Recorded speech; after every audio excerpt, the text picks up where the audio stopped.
특히 이제 상따 같은 경우에는 네 말대로 이제 빠르게 이제 돈을 벌 수 있는 방법이기도 하지만 그만큼 리스크가 굉장히 큰 방법이야. 예를 들어서 너가 상한가 따라잡기가 너가 수익률이 잘 나고 한다 그런다면 어떤 캔들이 좀 신뢰도가 높고 어떻게 해야 리스크를 좀 줄일 수 있는지를 계속 연구 한번 해봐. 그게 답이야. 2개월은 너무 부족하다. 경험치가 좀 더 네가 해보다 보면 아하 어렵구나라는 걸 깨달은 시점이 있을 거야.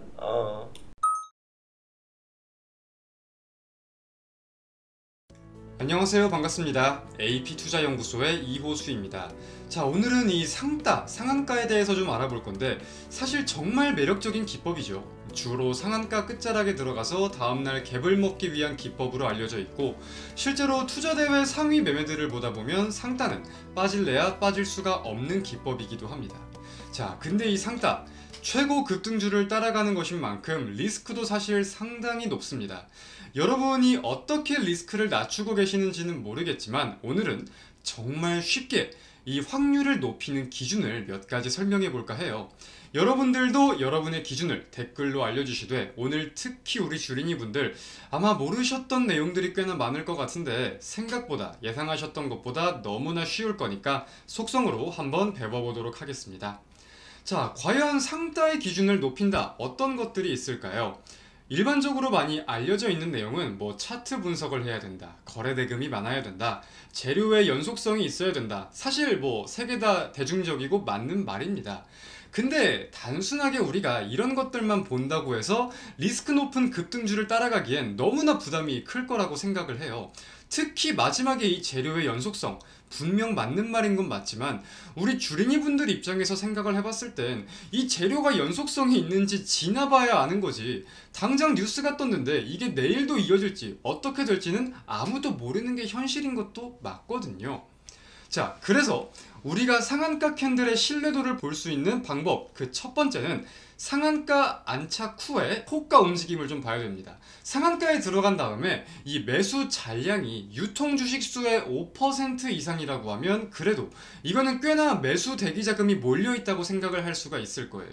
이건 기준에 따라서 7%, 8% 사람마다 잡는 것들이 다른데 다양한 경험을 쌓으면서 본인만의 기준치를 올리고 호가를 보면서 해석할 수 있는 관점을 늘리는 게 중요한 겁니다. 자, 그럼 첫 번째 관점이 이렇게 볼 수가 있는데 여기서 모순이 약간 있어요. 단순하게 매수 효과가 깊다고 신뢰를 한다? 좀 애매한 부분이 있죠. 이 매수 효과가 아무리 많다고 해도 한 명이 다 빼면 무용지물인데? 그럼 이건 어떻게 해석을 할 수 있냐? 자, 키움 기준으로 1400을 누르면 이렇게 엑스레이 잔량 부석이 뜰 겁니다. 현재 이 종목 같은 경우는 상한가에 500만 주 이상이 걸려 있고 그 아래를 보면은 10만 물량 이상의 대략 370만 주가 걸려 있어요. 이해되시죠? 이해 안 되시는 분들은 10초 전 돌아가서 다시 한번 봐보시고, 자, 그리고 370만 옆에 지금 괄호가 있을 겁니다. 이 괄호가 중요해요. 괄호를 보면은 지금 8이라고 숫자가 써 있는데 이게 무슨 뜻이냐? 총 8개의 계좌로 주문이 걸려 있다는 겁니다.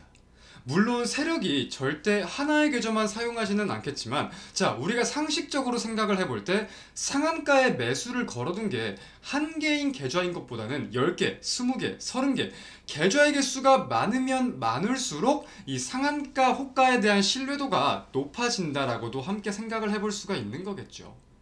자, 계좌가 다양하다고 해서 무조건 상한가가 유지되는 건 절대 아니에요. 상한가가 깨지는 경우들도 분명히 있기는 있습니다. 보이시는 차트처럼 많아요. 그래서 우리가 반대로 생각을 해보면 상한가가 깨지는 거기 때문에 기회가 생기는 거기도 한데 저는 이 기회는 사실 딱 한 번뿐이라고 봅니다. 지금 이런 종목 같은 경우는 갭을 띄운 다음에 힘들게 상한가를 갔어요. 상한가를 갔지만 다음날 다시 그 상승분을 다 반납을 했죠. 근데 그 사이의 움직임을 좀 보다 보면은 지금 이 자리도 상한가거든요. 상한가를 갔다가 무너지고 안착을 했다가 무너지고 안착을 했다가 무너지고 이거를 계속해서 반복을 하고 있잖아요. 그죠? 이게 무조건 그래가지고 다음날 급락이 나왔다, 절대 이렇게 볼 수는 없겠지만, 자, 아까 제가 분명히 상한가가 깨지고 기회는 한 번이라고 말씀을 드렸습니다. 이게 무슨 말이냐면은 한 번 깨졌다가 말아 올리는 거 정도는 오케이 할 수 있어요. 왜? 그래도 매도 물량이 나와도 상한가를 유지하려고 하는구나, 이런 기조로 해석을 할 수가 있겠지만 두 번, 세 번 연속으로 깨지고 말아올리고를 계속해서 반복한다면 이건 사실 매도 물량이, 그러니까 매수 호가보다 매도 물량이 더욱더 많다는 걸 계속해서 의미하는 거고, 기존의 매도 물량, 악성 물량들이 정리가 안 되었기 때문에 캔들의 신빙성을 갖기 힘들다고 해석할 수 있지 않을까 싶은 제 간단한 의견을 이렇게 좀 비추어 봅니다. 참고하실 분들은 참고해 보시고요. 자, 이해되시죠? 이렇게 우리가 쉽게 해석을 해볼 수가 있는 거예요. 그래서 이런 식으로 이어가지고 두 번째, 우리는 상한가 안착까지의 패턴도 함께 한번 생각을 해봐야 되는데, 방금 내용에 이어가지고 상한가에 어떻게 들어갔는지를 딱 30초만 봐보면 되는 거예요. 자, 지금 PPT 속 두 가지 패턴을 봐봅시다. 왼쪽은 누가 봐도 급등하면서 빠르게 상한가를 올라갔고, 오른쪽 거는 누가 봐도 약간 꾸역꾸역 상한가를 말아 올린 듯한 느낌이 있어요. 자, 여러분들은 둘 중에 뭐가 더 신뢰도가 높아 보이십니까? 첫 번째 거는 작전이나 뭐 특정 주체에만 의해서, 이게 중요해요. 특정 주체에만 의해서 급하게 상한가를 보낸 게 당연한 겁니다. 그래서 어찌 보면은 그 다음 날도 빠르게 급등세를 보일 수도 있겠지만, 반대로는 그만큼 기존 물량 정리가 안 됐다는 거예요. 그 누구보다 빠르게 남들은 모르게 상한가를 보냈다는 거니까. 그래서 우리는 이런 패턴은 거래대금도 높지 않을 확률을 따져봐야 되고, 기준봉으로서의 신뢰도가 떨어진다고 생각을 해볼 수가 있습니다. 상한가를 가도 기존 물량들은 정리가 안 돼 있으니까 악성 물량들이 계속 출회될 수가 있는 거죠. 자, 반대로 두 번째 거는 어떻죠? 어찌 보면 좀 힘들게 겨우겨우 올라갔다고 생각을 할 수 있습니다.